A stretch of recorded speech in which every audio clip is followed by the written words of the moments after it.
key skills, talk about the first half of your career, I like to share more with you. Let me just turn on the mic. Alright, is it better now? Okay. And just in case you don't believe I have CFA, I'd like to bring some proof to you.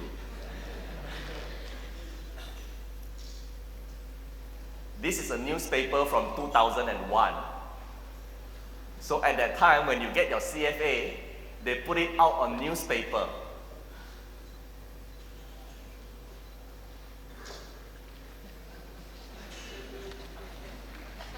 That's my name. That's the proof. And CFA used to be called AIMR, but nobody knows AIMR, so they changed it to CFA Institute. Today, I want to share with you a bit of my journey and share with you what I did in the first half of my career so that you can do the same and then achieve success, hopefully a lot more in your second half. So I started with DBS Bank as an FX sales. Didn't do so well because I was an engineer by training, lacked social skills. I have not even heard of Goldman or Morgan Stanley at that time. So I quit my job. I went to Lancaster University to do my MSc in finance. When I graduated, I said I need to find a job in London to recruit my tuition fees. There's one problem. I got no money. I got no money to even buy a suit. So I went to Oxfam, which is a charity organization, to buy a suit so I can go to London to interview for a job in London. I couldn't find the size for myself. I bought something 2 sizes bigger. And I look ridiculous like this. It's so big that I can hide even a chicken in my suit. So I went to London. They chased me out after 20 minutes. I couldn't find a job. And I went back to Singapore. And that happened to be in 1997, which is the Asian financial crisis. Couldn't find a job in the front office, so I said, maybe I'll just do risk management. So the moment I changed from front office to middle office to do risk management, I got 2 job offers. One is from BNP, the other one is from Standard Chartered Bank. I chose Standard Chartered Bank because that boss, Prasanna Thombre, he believes in me. So I say that I choose a smaller bank. Standard Chartered was smaller than BNP at that time. But because this boss believes in me, I can grow myself. So in the first half of your career, sometimes when you cannot get the big banks that you want, choose somebody who believes in you. And guess what? I couldn't find a job in London. After 6 months, Prasanna sent me to Standard Chartered London to work for 6 months.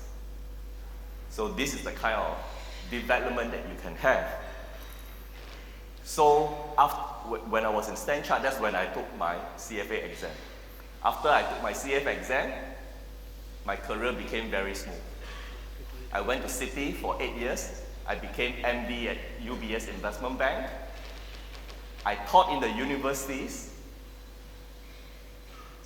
And I was made adjunct associate professor at Hong Kong University of Science and Technology. But that is not enough. I developed my own career. I founded Institute of Life. I write on LinkedIn. And I have my book, Small Action. So I want to share with you 6 actions that you can take today in order to have big success tomorrow. Number 1 is to develop a signature skill. Just now when Sachin talked about T-shape, right? Beside your core, you should have something else. What is that something else? I want to share with you an analogy from a restaurant. Every good restaurant has at least 1 or 2 signature dishes. And this is Robuchon, a 3-star Michelin restaurant in Hong Kong, in Macau, in Europe. And Mr. Robuchon, he himself, has In 2016, he has 32 Michelin stars. One chef can get 1 star is already a big achievement. 32 stars is unimaginable. And he has a few signature dishes, one of which is caviar on top of 72 evenly spread cauliflower dots. I counted, there are 72, and they are quite evenly spaced. But this is not his most famous dish. His most famous dish is the mashed potato. He makes cold butter and hot potato in the ratio of 1:2, mixed vigorously until he gets silkily smooth mashed potato. So how much is he selling the mashed potato? 3 Michelin star French restaurant. He gives it to you for free if you order a main course. So how can he make money? What is the most profitable item in a French restaurant? Wine. Red wine. That's correct. Because red wine, the margin is very high, 300–400%, and there's no cooking required. All of us have 2 skills. One is the red wine skills, one is your mashed potato skills. So your CFA, your accounting, that is red wine skills. Your boss wants to make money, say you got hired by Big 4, he sent you to be an auditor. You can use your audit, you can use your CFA to make money. But how do you attract people to you? How do you make people know you? That is when you need your mashed potato skill. So in 2001, when I joined City, beside my engineering and my finance, I brought along my knowledge of Mac. 2001, Mac was not popular. I was the only one in the company using Mac to present to customers. So this was me in 2001. I looked much younger then. And I was using my Sony Ericsson phone to control my Mac back in 2001. So the customers were amazed. How can you use Mac? How can you use a mobile phone to control your computer? And that's when I attract customers to me and I attract my colleagues to me. And after they came to me, then I start selling them financial products. You cannot attract people to you by your red wine skill. So for you, what are the potential red wine skills that you can have? Video editing, public speaking, social media skills, all of these can attract people to you. After that, then you can sell your red wine skill to them. Could be asset management. So skill number 1, develop a signature skills to attract people to you. This is not taught in school. You have to develop this. Something that you can learn in 2 or 3 months. Something that is useful to many people around you. C++ is not a signature skill if you work in IT, because all your friends would have. But if you work in social media, C++ may be a signature skill. Of course, like video editing, if you are Instagram influencer, it's not a signature skill, but if you work in CFA, maybe that can be a signature skill. So it must be a skill that is unique among your group. Next, I want to share with you the importance of telling a story. We are shaped by the story we tell ourselves and we tell others. So in year 2000, I wanted to be a professor. So I applied to Princeton for a PhD program in operation research and financial engineering. And this is the letter they sent to me. So 24 years ago, they sent me this letter, said, "Dear Mr. Singh, your application has been received. We have reviewed it." And I was looking for one word that I hope I don't see. What is that one word in the letter that you are so afraid of seeing?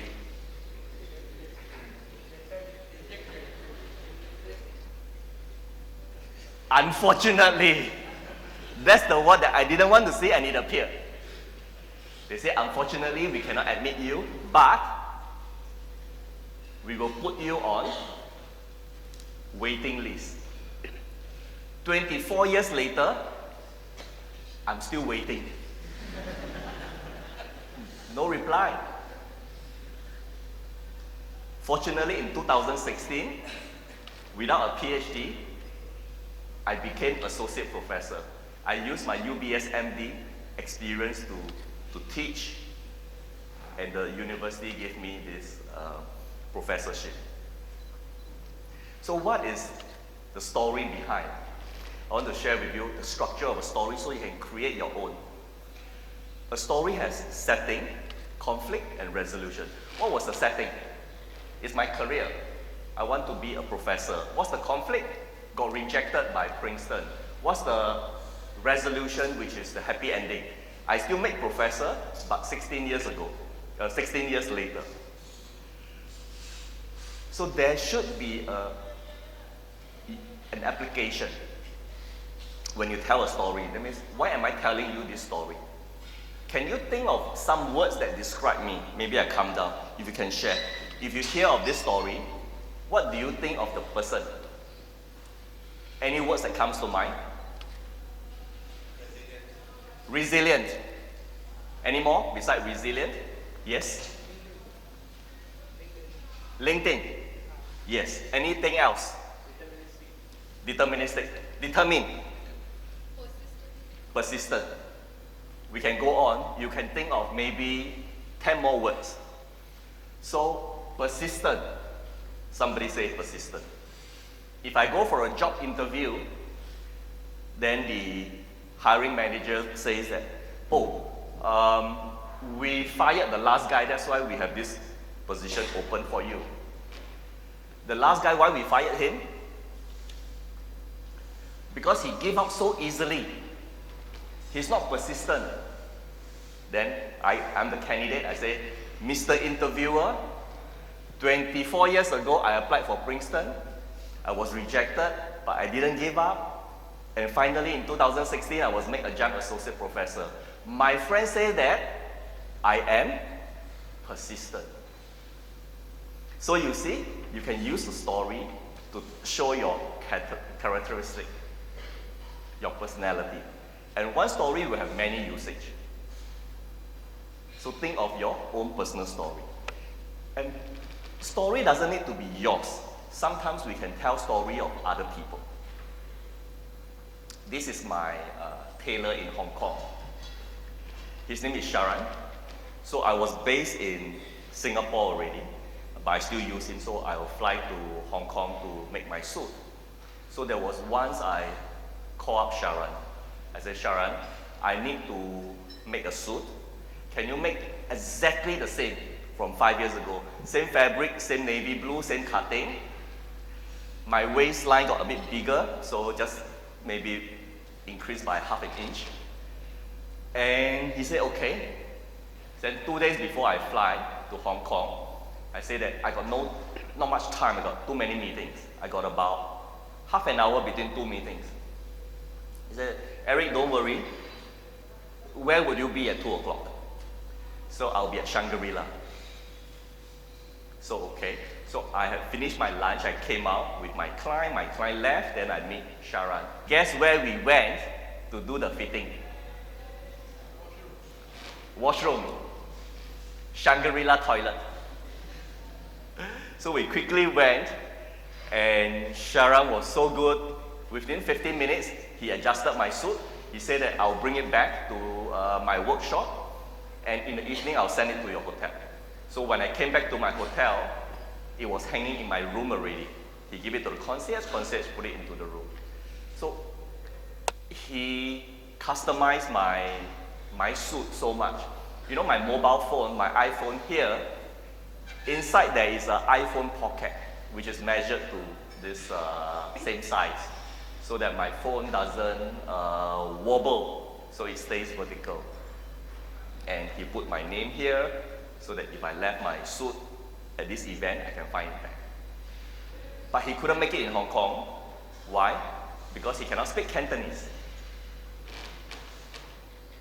He can only service the expat population, which is very small. So he flew to London and New York to take orders. He will book a meeting room, a smaller one, in a hotel room, and invite finance professionals, the lawyers to come.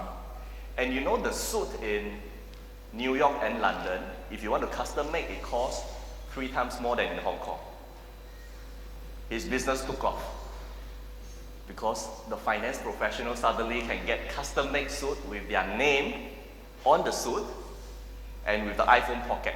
He stole my idea. So what I want to share with you, what is the universal application for this story? Don't go to where you need to fit in.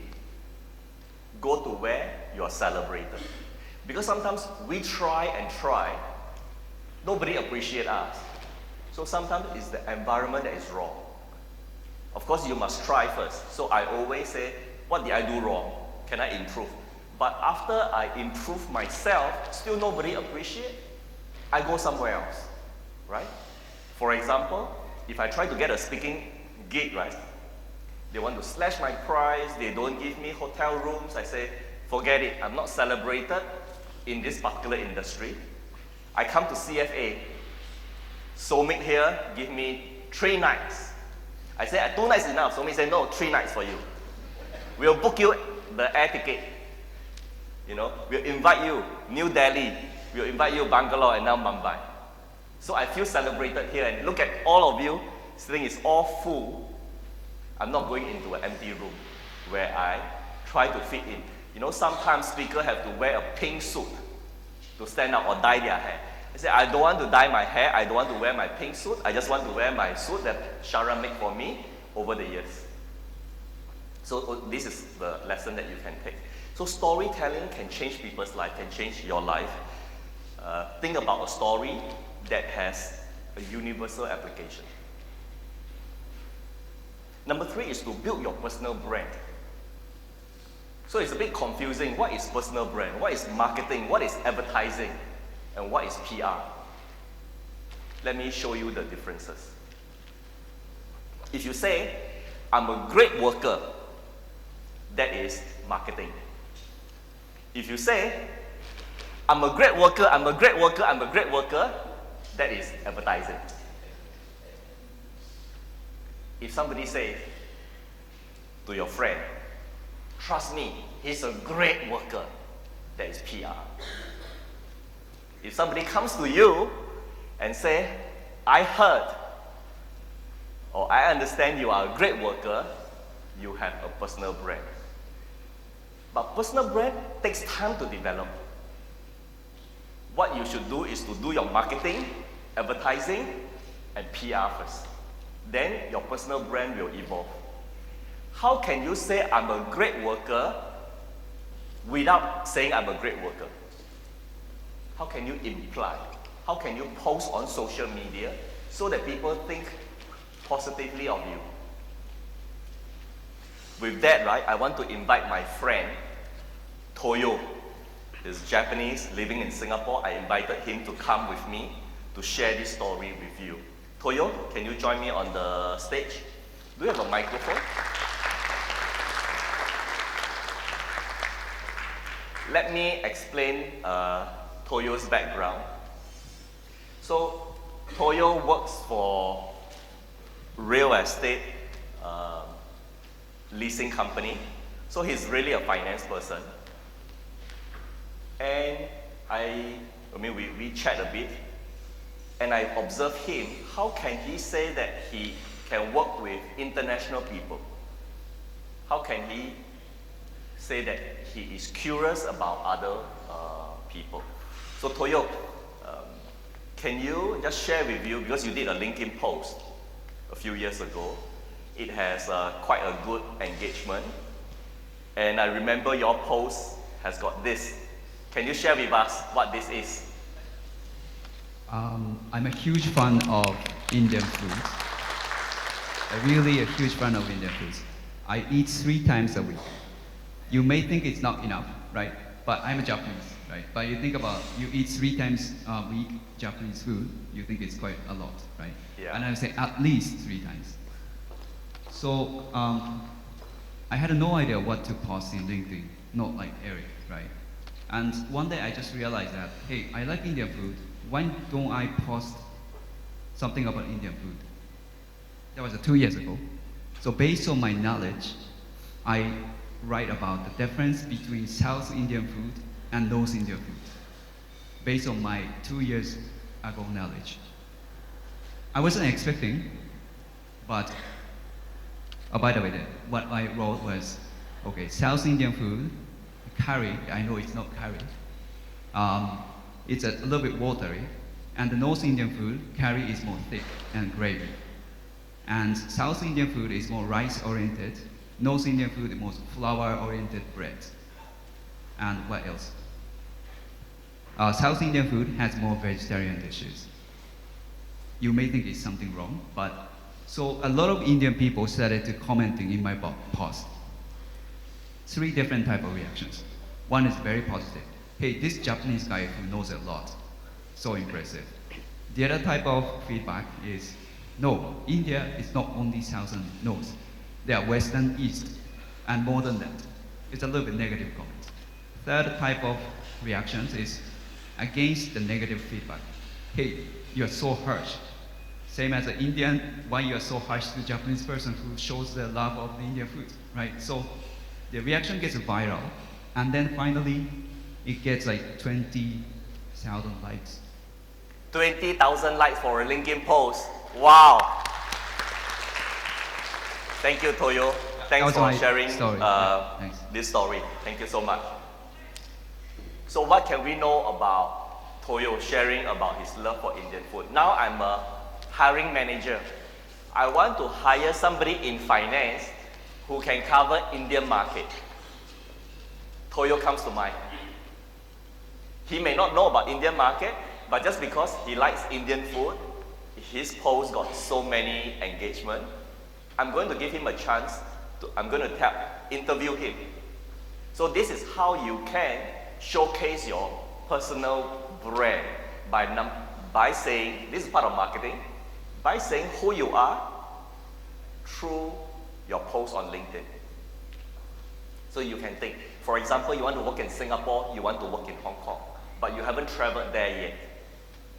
You can find out the history, and one day when you travel there, you eat a local chicken rice, you can post about it. Then we understand, for number one, you have the interest, you have the curiosity. So Toyo is not the only one who talks about food. Can you guess who this person is? Tim Cook. He went for an Asian tour. He's doing advertising. Let me show you. Advertising, you need to say, I'm a great worker 3 times, right? Singapore, Thailand, Japan. And if you look, he didn't go to high-end restaurant. He didn't talk about iPhone. He just talked about food. What is he saying? He said, I'm a CEO. I understand Asia. iPhone is also made for the Asian market. We will localize it. That's the message that he is trying to say. And his advertising. Advertising means he appears on your feed. So if you want to advertise yourself, you can choose to write on LinkedIn once a week. So people see you. If they don't see you, they forget. iPhone, everybody knows Apple makes iPhone. But why are they still spending millions of dollars on advertising? Because the moment they don't advertise, you may go and buy Samsung.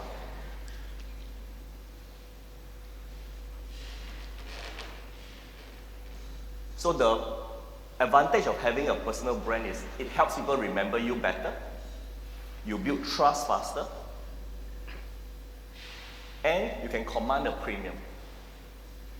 Apple was just selling a piece of cleaning cloth for some $29 US. A piece of cloth you can buy for $1 anytime, right? Make in China or make in India. But they can sell for $29. Why? Because they have a brand. So that is build your personal brand through your storytelling, through other people saying good things about you. So you have to treat other people well, so they say good things about you. And finally, somebody will come to you. You are a good worker. Now, point number 4, strength of weak ties. A lot of time when we want to find jobs, we go and talk to our best friend, our classmate. Usually that don't quite work as well. Weak ties are actually very powerful. Let me show you one example down here. So there's James Huang, who's a Chinese student in Spain, studying in IE University. And I'm the banker. I was based in Singapore and Hong Kong. So one day he reached out to me via LinkedIn. He said, Eric, can you give us a talk via Zoom? This was during the pandemic. Then too many people come to me.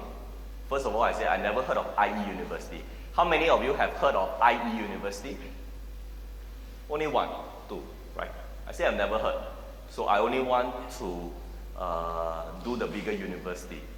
But of course, I cannot say that to him. So I give him a very difficult task. I say that, this is my criteria. I say I want 100 participants. Because when I do CFA event, it's 300. So you need to do 100. I want it to be an official school event. I don't want to have just a student club. I want the professor to host me. I want it to open to public. And I want a marketing plan. So by this time, most students will run away. They cannot do this. James, no. He said, I'm going to find a professor. So he went to find finance professor. Finance professor is not interested.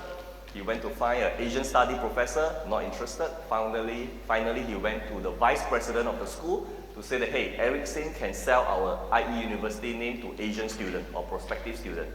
So the professor agreed. So he looked for professor, he liaised with event team, and they did the social media marketing and decided to do on LinkedIn Live. So he did not 1 but 2 posters. And we got a nice name for it. Careers After Corona. His professor's name is also Eric, just spelled with a K. So this is for LinkedIn, and this is for Instagram.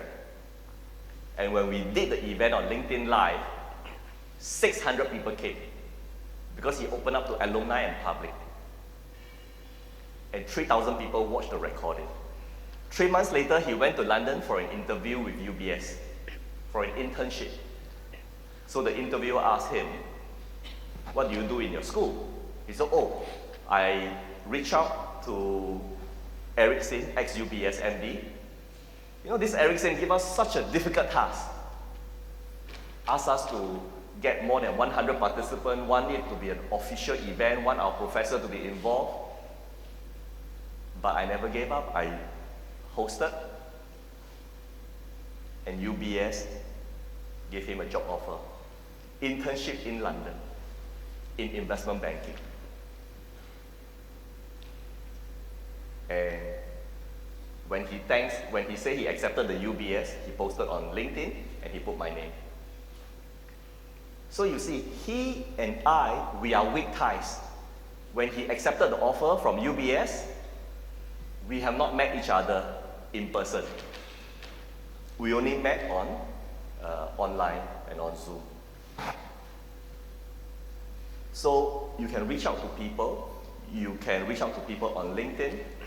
You can reach out to people in Hong Kong, in Singapore, and they can give you information so that you have a more international mindset. You know CFA in other countries, how they work and how they organize events. So you become more knowledgeable, and that's when you can have a higher chance of getting job opportunities. But it's very difficult to reach out, right? You think, I'm a nobody, I'm a student, and this person is an MD, how can I reach out? So reaching out is very scary, but it's worth trying. About 2-3 years ago during the pandemic, there is a Chinese internet company. They called me up and said, Eric, can you help us find the China CEO of any American bank? Although I'm MD UBS, but still a very small potato compared to the CEO level. So I do not know any China CEO of American bank based in China. So now I need to write cold email. So I wrote one, I found one China CEO. His name is Mark. He is responsible for the whole of China and is an American bank. So I reached out to him via LinkedIn. This is what I wrote. I said, "Dear Mark, read about your bank's exciting plan to take full ownership of its mainland China operation. I write about career and life skills on LinkedIn.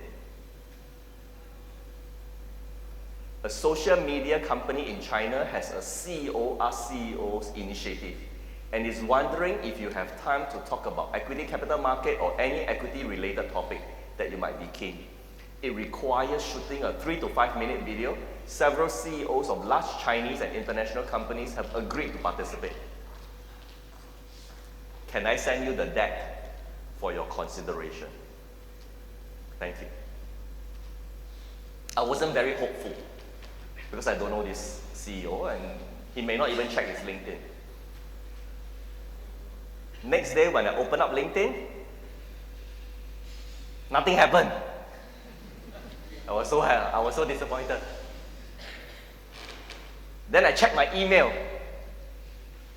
Somebody from this bank sent me an email.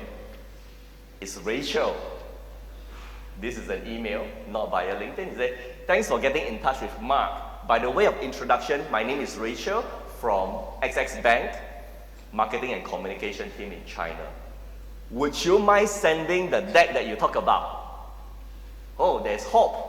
It means that the CEO sent my message to his communication team. I quickly arranged a 3-way conference between Rachel, myself, and the Chinese internet company. 1 month later, this CEO flew from Hong Kong to Shanghai, spent half a day, record the video, and was a huge success. So these are the CEO of China. So they have Bain CEO, Microsoft CEO, Big Bang CEO, and Fortune magazine CEO. If you look at the email I sent to Mark, there are 4 things that make this work. Let me show you. Number 1, I did my homework. I said that read about your bank's exciting plan to take full ownership of its China operation. Because in China, banks cannot have 100% ownership before that. You start with 25, then 50. Only last 3 years, you are allowed. Number 2, I asked him to talk about a topic that he's familiar with, equity capital market. Because when I checked LinkedIn, I saw that his career for the last 20 years is in equity trading and equity capital market. So I asked him for a task that's easy for him to do. Number 3, I give him one benefit. I hinted. Several CEOs have agreed. I'm hinting to him that if you join, we will introduce other CEO to you. CEOs from other industry who are maybe foreigners, but you all want to discuss about China strategy. And number 4, what was my request? Is my request to ask him to say, "Mark, can you fly from Hong Kong to Shanghai, spend half a day and record this video?" I did not ask for that. What did I ask? Can I send you the deck for your consideration? Very small request. And I didn't want to attach the deck on the first email. I want him to say, "Yes, send us the deck. After I look at your deck, then I reject you." That's what I planned for him to do. But I hope the deck will convince him. So when we reach out to people, do your homework. Show that you did your homework. Google the person. The thing that you want to ask, make sure that it's something easy for him to do. The topic that is familiar. And what is the benefit if he takes part? And finally, the one action that you need him to take, make it super easy, simple for him. Then it will work. The last tip that I want to share with you is take small action. I have got one fear when I was young. This is the part that Sachin talked about. The first half of your career, what can you do? So I wish I had Sachin in my life earlier. I need to take a lot longer. I suffer from stage fright, like many Americans. They did a survey. The biggest fear in America is public speaking. It's more scary. It's scarier than drowning. Drowning, you die. But public speaking is even scarier. So same for me. So how can I go on stage to speak? As a student, right, public speaking is not so important, but I know in the second half of my career, if I want to progress,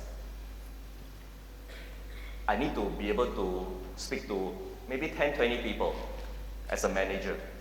And I better start early, because public speaking skills takes a few years. So I was still in National University of Singapore. I met a dance group choreographer. He's also a student, 2 years older than me.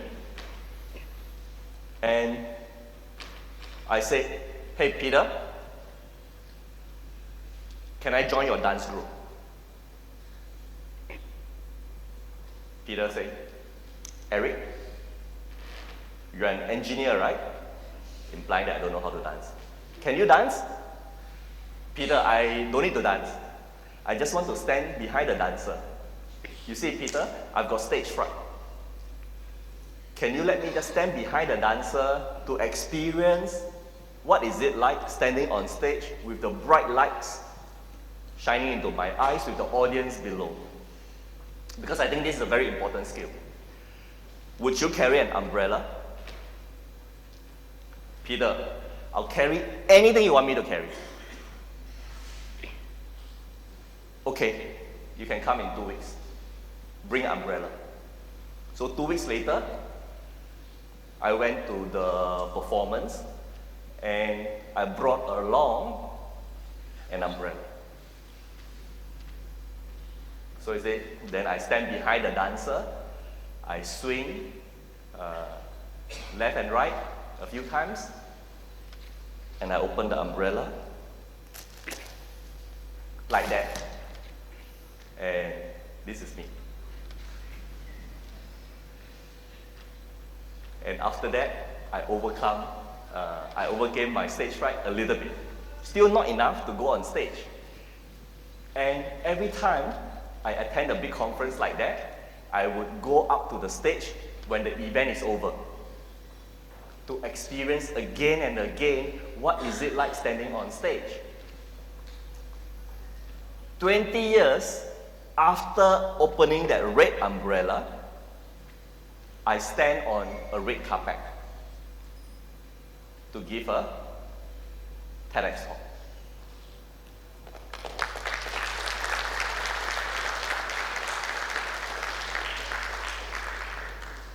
So even the scariest thing can be overcome if you start taking small action consistently over time.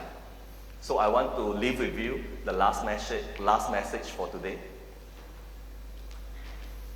Start small, start now, stay curious. Thank you so much. Thanks for having me.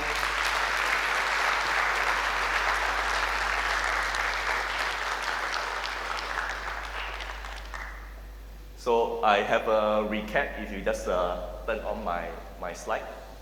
If you just go back to my computer. Yeah, so this is the recap of what I said today, if you want to take a screenshot. So develop your signature skill to attract people to you. What's your story? Your story makes who you are. You can retell your story. Build your personal brand. And make sure you develop weak ties on LinkedIn. Come to CFA events, volunteer, get to know the other professionals. Reach out. Reach out is very scary, but I show you how it can be done.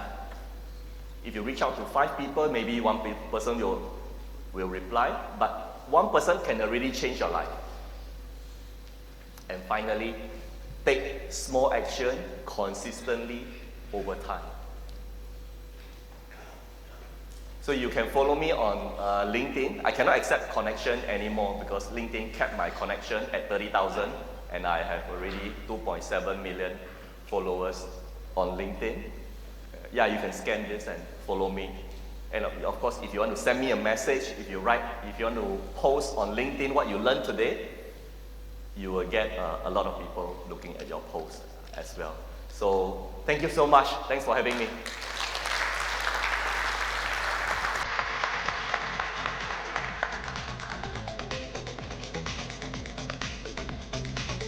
Thank you. Sure, sure.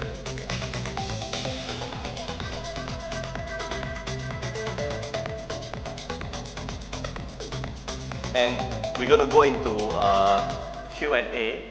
So you think about the question that you like to ask me. And also, I'll be signing book at outside. So if you have my book, I'll sign for you. I'll show you what my book look like. It looks like this. When I designed the book cover, my publisher said, the title too big, occupies 2/3. I said that's the point of small action, big impact.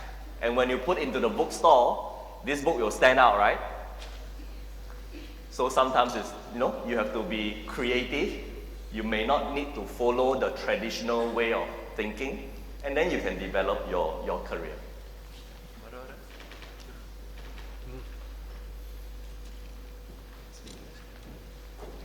So I should go on here. Yes. Is it good? Yes. Yeah, okay.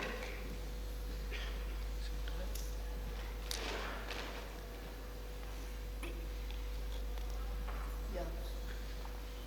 So it was a talk with lot many takeaways. Thank you. So, while I was listening to you, your career trajectory has been completely non-linear. So you have kind of ventured out into various areas, sometimes may not be immediately relevant to the current area. Yes. So how has CFA has helped you in kind of, wherever you were at that particular time in your stage, how has CFA helped you with that? Yeah. So I meet a lot of clients from different countries and also bankers.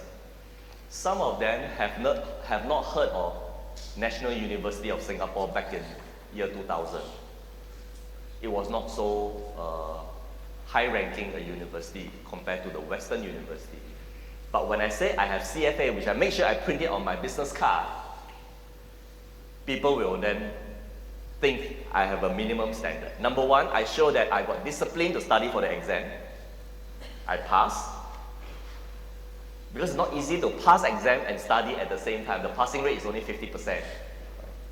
So you can imagine if it's random, it's 12.5% of passing 3 exams consecutively.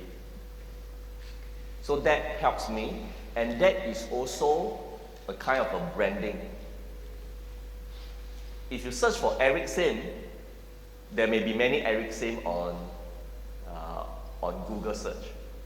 But if you search for Eric Sim CFA, I'm the only Eric Sim CFA.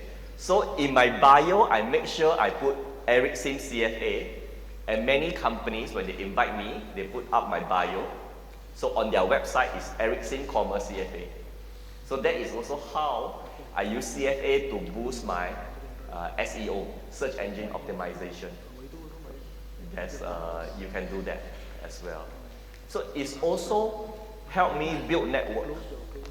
CFA is not just your country. So just now you saw the newspaper, it's CFA Singapore published in the newspaper. But when I went to Hong Kong, I can just join a CFA Hong Kong event. I don't know anybody, doesn't matter, because we are fellow CFA. And I'm also going to Taiwan. And also CFA helps me to become a professional speaker. So I was trying to be a speaker in 2018. CFA said, can we invite you to be our speaker? We'll pay you a lot of money. I say, yeah, I welcome a lot of money. Please make me professional speaker. Then they did. After that, right, so many people came. Yeah. So CFA helped me when I was in banking, CFA helped me when I was doing networking, and then CFA helped me when I was transiting from banking to a portfolio career. Great. That leaves us with a thought that, CFA is just not a technical qualification, but it opens your gate to a lot of opportunity Too many. in terms of networking and other your career progression. Now, in your conversation, you started about taking a smaller steps. So I'll take an example. Let's assume, somebody's want to build their brand on LinkedIn. You reached out to certain people. So this trend has become pretty common that reaching out and creating your network. How do you go about leveraging your network in terms of maintaining the relationships or nurturing the relationships and probably then kind of leverage on that? Yeah. Number one, you can comment on the person's post. If there's 1 or 2% that you really, really want to get to know, I will put his LinkedIn on my favorite page. Every week, I click that page, see what he has been writing about. If he writes something that resonates with me, I'll leave a comment. So he will see me, and after 1 month, I then message him. So he will know that I've been engaging with his post. That's one. Number two, if I see any article, if I read any article that are useful for him, I may send it to him. For example, if I want to maintain a relationship with the president of a university. And recently I read an article talking about diversifying your skill set. People with double major can navigate their career better than single major. This is the study. So I want to send this research to the president of this university. So that is what you can do to maintain that relationship without the counterparty spending too much time. Because sometimes we want to have lunch with you, we want to have coffee with you, but the person may not have time. So you maintain that once a year, if you can, you say, by the way, I'm near your office next week, any chance that we can have a coffee? Or I watched your interview on social media was very good. Which point was good? You can send that. And all these ways you can maintain that relationship. Of course, if you know the person is speaking, you can go to the event and take photo for the person. Because as a speaker, I cannot take photo of myself. But I appreciate people sending me photo or video when I'm on stage. I can use it. Sometimes you think, there's a cameraman, there is a big camera here. It's all settled, right? I get this only 1 week later because they will have to edit. 1 week later, the war is over. If I want to post on social media, I want to post it today. And Toyo now is recording or taking a photo of me. I can have it immediately. Then I appreciate. And of course, some of you who's sitting on different angles, maybe can capture some shots that are different from the main camera. So if you want to know somebody, these are the things that you can do without being too pushy. So if you send a photo, if the person replies, it's good. Doesn't reply, you move on to the next person. So again, an example of taking small steps which can have a multiplier impact later on. Yes. Yeah. So there was one article about you in CFA Institute journal which mentioned about Eric Sim has a portfolio of careers. So could you throw some light on that as to how is relevant from the overall context and putting into context the different career stages one would be at? Thank you for asking. So we are told, study hard, get a job, and you made it for life. The truth is not like that. The early part of your career, maybe you want to go for money. But usually in the second half, money is not enough to make you happy. Now it's difficult for you to imagine because you are young. You just want to go for money and title. But when you reach there, you find that you need more. So for me, how can I get meaning in my job? I cannot expect my company to think about that for me. Because if you look at the employment contract, what does it say? It says that You give so much time to the company, you do this job, we pay you a salary. In the contract, there's no mention of fulfillment and meaning. So we cannot expect our employer to give us that. So when I do a portfolio career, I can get my meaning and fulfillment from other parts. So when I was in banking, I was also teaching. Banking gives me money, teaching gives me meaning. And now I quit banking, I have a portfolio career, so I derive happiness from different activities. Coming here allows me to learn about Mumbai, about Indian culture, let me try the Indian food here. And of course, to be able to build connection with you, that gives me a lot of satisfaction for the stage of my career and the stage of my life at this point. Yeah. So I coach, I teach, I'm an author, I write on LinkedIn, and also I try to create networking events for my followers. Yeah, in your answer, you mentioned that your company cannot be thinking about that for you. So then it makes it really important to get involved into multiple activities on your own from the beginning itself, so that you are starting building it on the early on. Yes, volunteering for CFA is a good start, because when you volunteer, you use other different skill set compared to your day job. You get to meet senior professionals.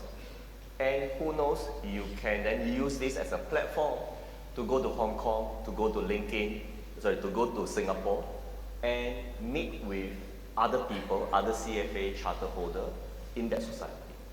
Sure. And one aspect, I would like you to kind of shed a light on. When anyone pursues any qualification which is more heavily on quant side, or analytical side, then as a student or as an early career, you tend to have a mindset that I have to have a quantitative job or analytical job only, and sales jobs are kind of not looked so greatly by the candidates or early career guys like that. So could you tell us how important is a sales job? But because eventually whatever you mentioned in your conversation involves selling, whether it is selling your product, selling yourself, everything. Yeah.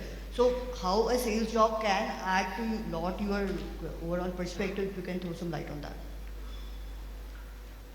Investment banking job is a sales job. You know what do I do as MD at UBS? I go drinking with the customer. I just find time, talk to them, talk about their kids. If their kids need career advice, I give the career advice. If you do many of this enough, when they have an M&A, they call you. So it's really a sales job. If I keep telling them, hey, hire me, I'm the best M&A banker, or I can each give you the best IPO. All banks say the same thing, right? But for me is, you're flying to Hong Kong? I come to Hong Kong.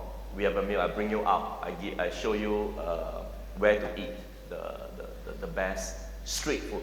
For me, I like to bring my client to eat street food, because they have been entertained eating at Michelin restaurant a lot by other bankers. So I do something different.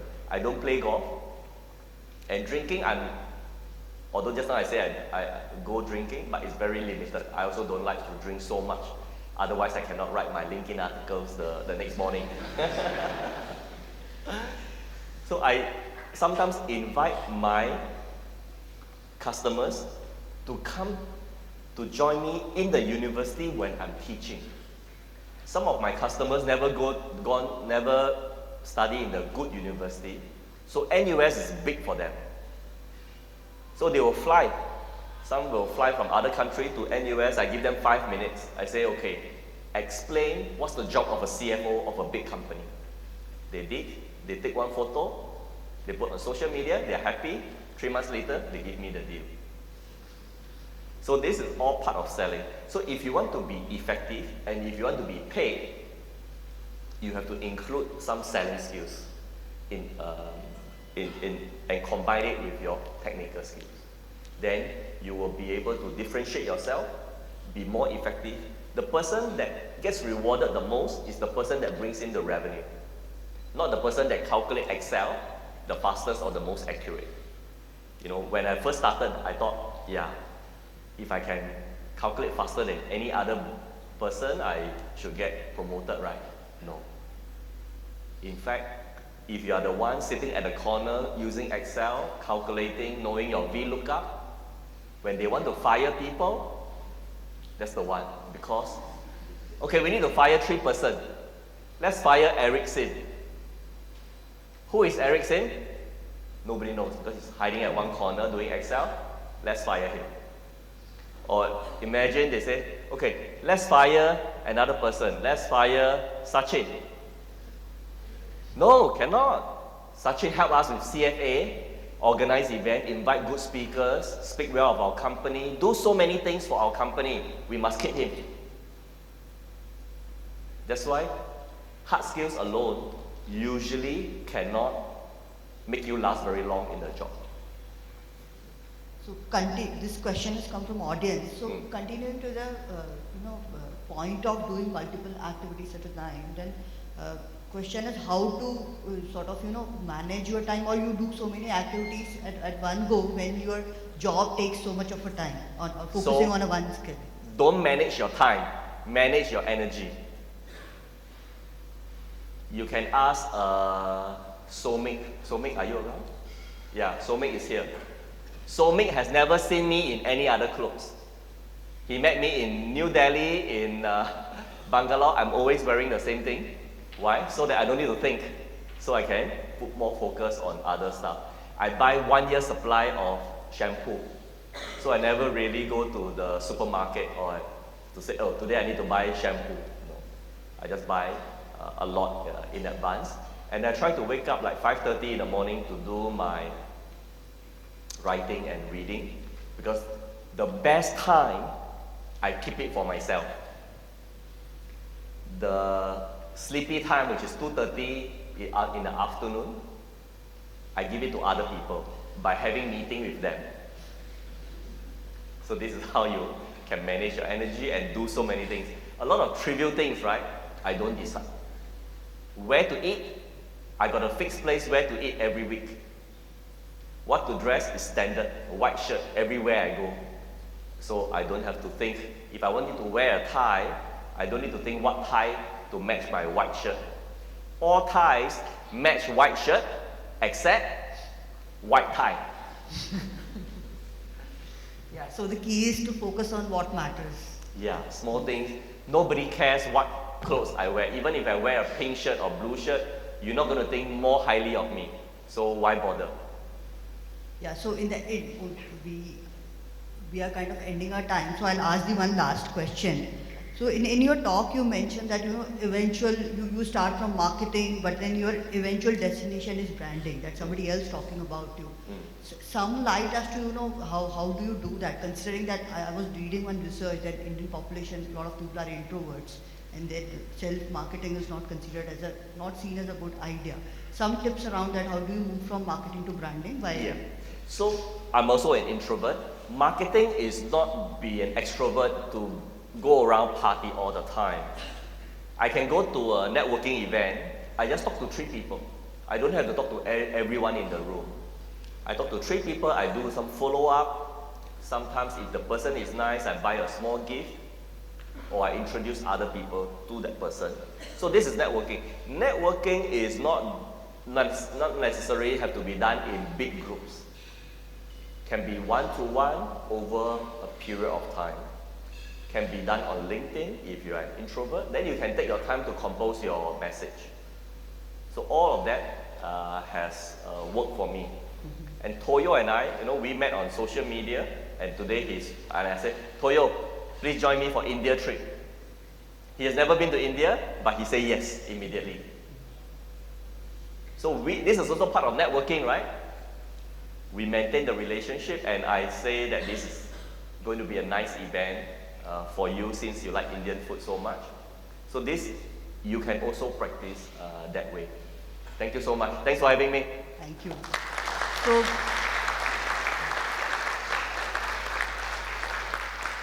if you have many more questions, which I'm sure you have to ask from Eric, Eric would be around with us for meet and greet session, which is scheduled at 1:30. So he'll be available around. Yes. Thank you. I'll be outside signing the books, so you can ask me questions when I sign your book. Thank you.